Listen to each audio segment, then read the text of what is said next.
El antiguo Egipto, una civilización impresionante, con una cultura que te hace pensar, misteriosa y enigmática.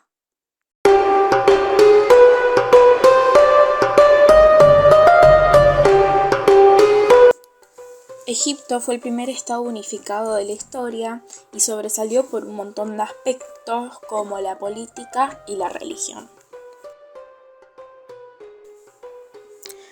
La vida en el Egipto se concentraba en las orillas del Nilo. Los egipcios llamaban al Nilo fuente de vida por muchas razones, y de hecho sigue siendo una fuente de vida para los egipcios. El Nilo, al estar rodeado de desiertos, implicaba un montón de cosas. Entonces a esta civilización le daba la oportunidad de poder tener un desarrollo en lo que es la agricultura, y en eso también se basaba su economía, se podría decir. Los ayudaba demasiado. De hecho, el Nilo marcó gran parte de la civilización porque su ciclo estacional era tan estable que el calendario de los antiguos egipcios giraba alrededor de él. El Nilo es el río más largo del mundo y recorre, solo en el actual Egipto, 1400 kilómetros antes de desembocar en el mar Mediterráneo. Durante el recorrido del Nilo por Egipto, no recibe tributarios y forma un valle de ancho variable que se extiende hacia las proximidades de la ciudad del Cairo, donde se abre para formar un amplio delta. Esta realidad fue reconocida por los antiguos egipcios como una dualidad: el Alto Egipto, que es la región del valle, y el Bajo Egipto, que sería el delta.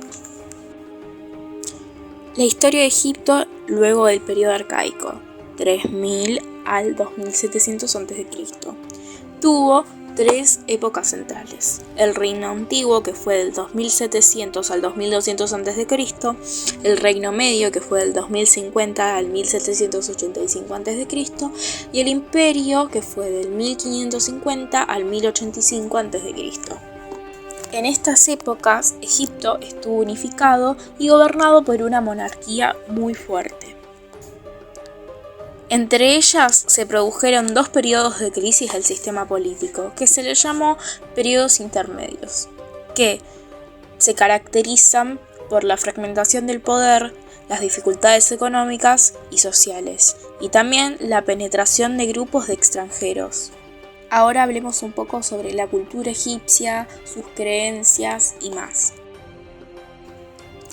Supuestamente el faraón era un rey dios que era la cabeza de todo sistema social, político y económico, por su carácter divino, que eso decía en el momento de la coronación. O sea, eso se expresaba en los títulos que asumía en el momento de la coronación.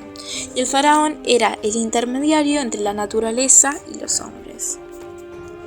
Supuestamente su presencia aseguraba el orden, la justicia y la prosperidad, y se lo identificaba con el dios de Horus, el halcón, y después de su muerte con Osiris, el dios de los muertos y la resurrección. Los egipcios eran politeístas.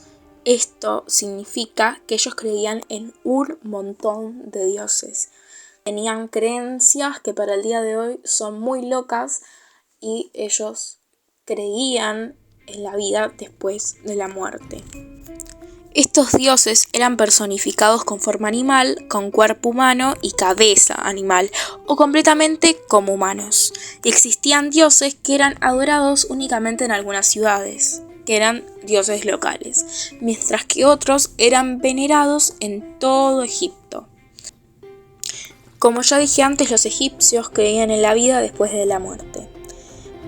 Pero para acceder a ella había que pasar un juicio a cargo de Osiris, y los egipcios representaron este juicio en tumbas, ataúdes y papiros. Uno de los rollos de papiro más famosos es el Libro de los Muertos, también llamado de la salida a la luz del día, del que se conocen varias versiones.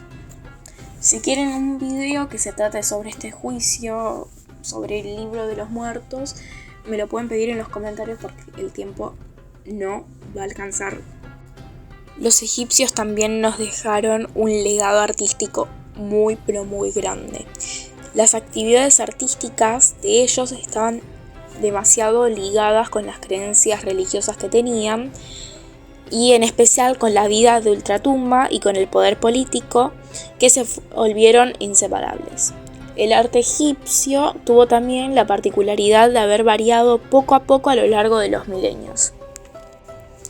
Ellos aparte desarrollaron la pintura, la escultura, la joyería y la arquitectura, además de la literatura y la música, a través de las cuales representaron aspectos de su vida cotidiana, creencias y relaciones con la naturaleza. Ahora hablemos un poco sobre la estructura social del antiguo Egipto. La sociedad egipcia era desigual y estratificada. Existía un grupo dominante reducido que gozaba de gran poder, riqueza y prestigio, mientras que la mayoría de la población conformaba los sectores subordinados. Estos eran considerados libres, pero debían pagar tributo. La sociedad estaba ordenada jerárquicamente.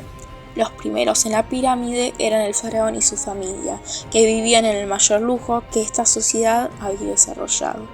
Después tenemos a la burocracia del país, y esta encabezaba a los visires, que serían los siguientes.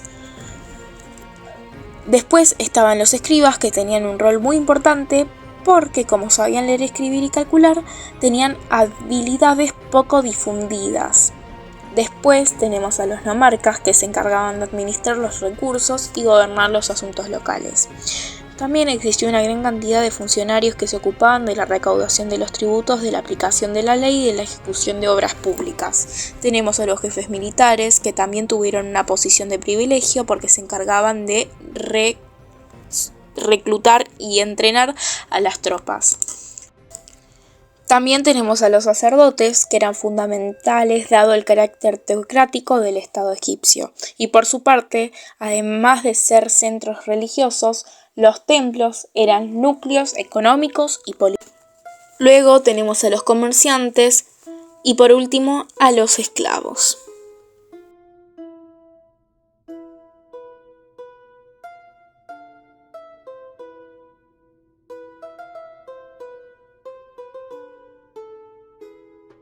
El sistema económico era de redistribución. A través de los impuestos pagaderos en especie, grano, productos de granja, entre más, el Estado retiraba el excedente de la producción que almacenaba en sus graneros. También destinaba una parte del excedente a mantener a sus funcionarios no productores, los cortesanos y artesanos, y a la mano de obra de las grandes obras públicas. Bueno, esperamos que les haya gustado este video, y si quieren más videos como este, denle like, suscríbanse y comenten. Gracias por ver.